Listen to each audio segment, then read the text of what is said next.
विक्रम और बैताल। बहुत पुरानी बात है। धारा नगरी में कर्दवर्षण नाम का एक राजा राज करते थे। उसके 4 रानियां थीं। उनके 6 लड़के थे, जो सब के सब बड़े ही चतुर और बलवान थे। संयोग से एक दिन राजा की मृत्यु हो गई और उनकी जगह उनका बड़ा बेटा शंख गद्दी पर बैठा। उसने कुछ दिन राज किया, लेकिन छोटे भाई विक्रम ने उसे मार डाला और स्वयं राजा बन बैठा। उसका राज्य दिनों दिन बढ़ता गया और वह सारे जम्बूद्वीप का राजा बन बैठा। एक दिन उसके मन में आया कि उसे घूमकर सैर करनी चाहिए और जिस देशों के नाम उसने सुने हैं उन्हें देखना चाहिए। सो वह गद्दी अपने छोटे भाई चतुरहरि को सौंपकर बनकर राज्य से निकल पड़ा। उस दिन में एक विक्रम तपस्या करता था। एक दिन देवता ने प्रसन्न होकर उससे एक फल दिया और कहा कि इसे जो भी खाएगा वह अमर हो जाएगा। ब्राह्मण ने वह फल लाकर अपनी पत्नी को दिया और देवता की बात भी बता दी। ब्राह्मणी बोली, हम अमर होकर क्या करेंगे? हमेशा भीख मांगते रहेंगे, इससे तो मरना ही अच्छा है। तुम इस फल को ले जाकर राजा को दे आओ और बदले में कुछ धन ले आओ। यह सुनकर ब्राह्मण फल लेकर राजा चतुरहरि के पास गया और सारा हाल कहा सुनाया। चतुरहरि ने फल ले लिया और ब्राह्मण को 1,00,000 रुपये देकर विदा कर दिया। चतुरहरि अपने एक रानी को बहुत चाहता था। उसने महल में जाकर वह फल उसी को दे दिया। रानी की मित्रता शहर कोतवाल से थी। उसने वह फल कोतवाल को दे दिया। कोतवाल एक वेश्या के पास जाया करता था। वह उस फल को उस वेश्या को दे आया। वेश्या ने सोचा कि यह फल जो राजा को खाना चाहिए। वह लेकर राजा भर्तृहरि के पास गई और उसे दे दिया। भर्तृहरि ने उसे बहुत से धन दिया, लेकिन जब उसने फल को अच्छी तरह से देखा तो पहचान लिया। उसे बड़ी चोट लगी, पर उसने किसी से कुछ कहा नहीं। उसने महल में जाकर रानी से पूछा कि तुमने उस फल का क्या किया? रानी ने कहा, मैंने उसे खा लिया। राजा ने वह फल निकालकर दिखा दिया। रानी घबरा गई और उसने सारी बात सच कह दी। भर्तृहरि ने पता लगाया तो उसे पूरी बात ठीक मालूम हो गई। वह बहुत दुखी हुआ। उसने सोचा, यह दुनिया माया जाल है, इसमें अपने कोई नहीं। वह फल लेकर बाहर आया और ढूल पाकर स्वयं खा लिया। फिर राजपाट छोड़ योगी का भेष बना जंगल में तपस्या करने चला गया। भर्तृहरि के जंगल में चले जाने से विक्रम की गद्दी शुरू हो गई। जब राजा इंद्र को यह समाचार मिला तो इन्होंने एक देव को धारा नगरी को रखवाली के लिए भेज दिया। वह रात दिन वहीं रहने लगा। भर्तृहरि का राजपाट छोड़कर वन में चले जाने के बाद विक्रम को मालूम हुई तो वह लौटकर अपने देश में आया। आधी रात का समय था। जब वह नगर में घुसने लगा तो देव ने उसे रोका। राजा ने कहा, मैं विक्रम हूँ, यह मेरा राज है, तुम रोकने वाला कौन होते। देव बोला, मुझे राजा इंद्र ने इस नगर की चौकसी के लिए भेजा है। तुम सच्चे राज विक्रम हो तो आओ, पहले मुझसे लड़ो। दोनों में लड़ाई हुई। राजा ने जरा सी देर में देव को पछाड़ दिया। जब देव बोला, हे राजन, तुमने मुझे हरा दिया, मैं तुम्हें जीवन दान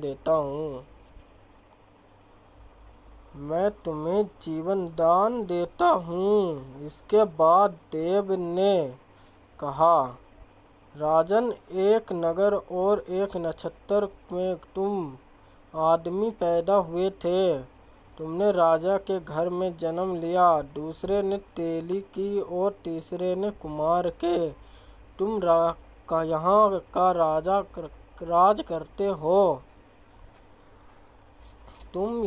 राज करते हो। तेली पताल का राजा करता था। कुमार ने योग साधकर तेली को मारकर शमशान में पिछाड़ बना सिरास के पेड़ से लटकाकर दिया है। अब वह तुम्हें मारने की फिराक में है, उससे सावधान रहना।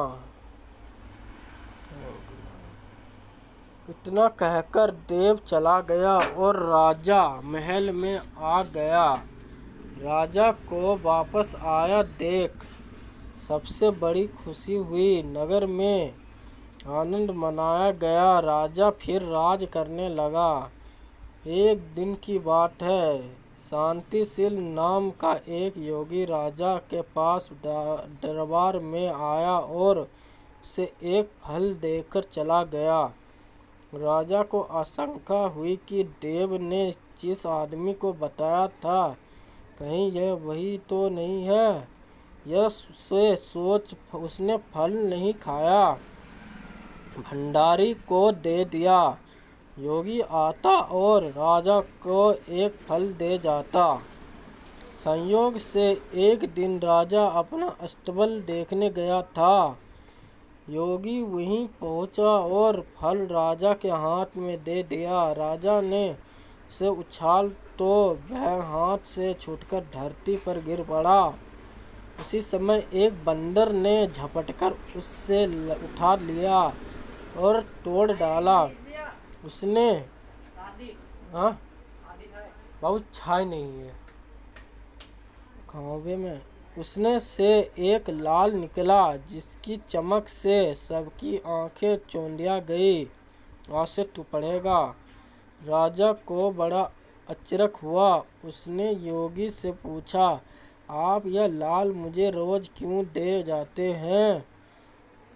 योगी ने जवाब दिया, महाराज, राजा, गुरु, ज्योतिष, वेद और बेटी, इनके घर कभी खाली हाथ नहीं जाना चाहिए। भगा भोसड़ी वाले को। राजा ने भंडारी को बुलाकर पीछे से सब फल मंगवाया। तोड़वाने पर सबसे एक लाल निकला। इतने लाल देखकर राजा को बड़ा हर्ष हुआ। उसने जौहरी को बुलाकर उसका मूल्य पूछा। जौहरी बोला, महाराज, ये लाल इतने कीमती है कि इनका मोल करोड़ों रुपए में भी नहीं आंका जा सकता है।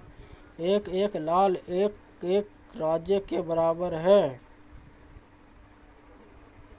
यह सुनकर राजा योगी का हाथ पकड़ गद्दी पर ले गया। बोला, योगी राज, आप सुनी हुई बुरी बातें दूसरे के सामने नहीं कही जाती। राजा उसे अकेले में ले गया। वहां जाकर योगी ने कहा, ब्रेक मार।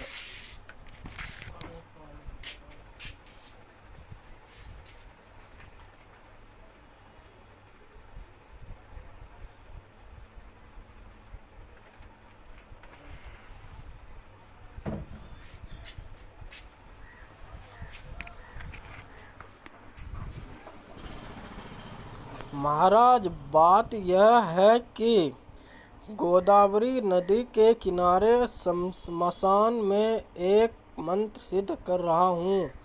उसके सिद्ध हो जाने पर मेरा मनोरथ पूरा हो जाएगा। तुम एक रात मेरे पास रहोगे तो मंत्र सिद्ध हो जाएगा। एक दिन राजा को हथियार बांधकर तुम अकेले मेरे पास आ जाना। राजा ने कहा, अच्छी बात है। इसके उपरांत योगी दिन और समय बताकर अपने मठ में चला गया। वह दिन आने पर राजा अकेला वहां पहुंच गया। योगी ने उसे अपने पास बिठा लिया। थोड़ी देर बैठकर राजा ने पूछा, महाराज, मेरे लिए क्या आज्ञा है? योगी ने कहा, राजन, यह दक्षिण दिशा में 2 कोस की दूरी पर श्मशान में एक सिरस के पेड़ पर एक मुर्दा लटका है। उसे मेरे पास ले आओ, तब तक मैं यहाँ पूजा करता हूँ। यह सुनकर राजा वहाँ से चला दिया। बड़ी भयंकर रात थी। चारों ओर अंधेरा फैला था। पानी बरस रहा था। भूत प्रेत सोच मोच रहा था। सांप आकर पैरों में लिपटे थे। लेकिन राजा ने हिम्मत से आगे बढ़ गया।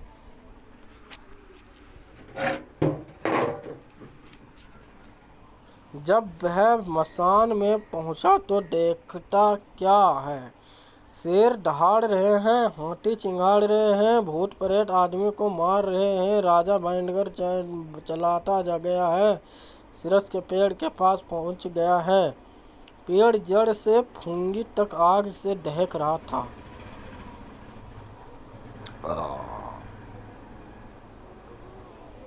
राजा ने सोचा, हो न हो, यही वही योगी है जिसकी बात देव ने बताई थी। पेड़ पर रस्सी से बांध मुर्दा लटक रहा था। राजा पेड़ पर चढ़ गया और तलवार से रस्सी काट दी। मुर्दा नीचे गिर पड़ा और दहाड़ मार कर रोने लगा। राजा ने नीचे आकर पूछा, तू कौन है? राजा का इतना कहना था कि वह मुर्दा खिलाकर उस पेड़ पड़ा। राजा को बड़ा आश्चर्य हुआ। तभी वह मुर्दे को फिर पेड़ पर जा लटकाया। राजा फिर चढ़कर ऊपर गया और रस्सी काट मुर्दे का बगल में दबा नीचे आया। बोला, बता तू कौन है? मुर्दा चुप रहा जब तक राजा ने उसे एक चादर में बांधा और योगी के पास ले चला।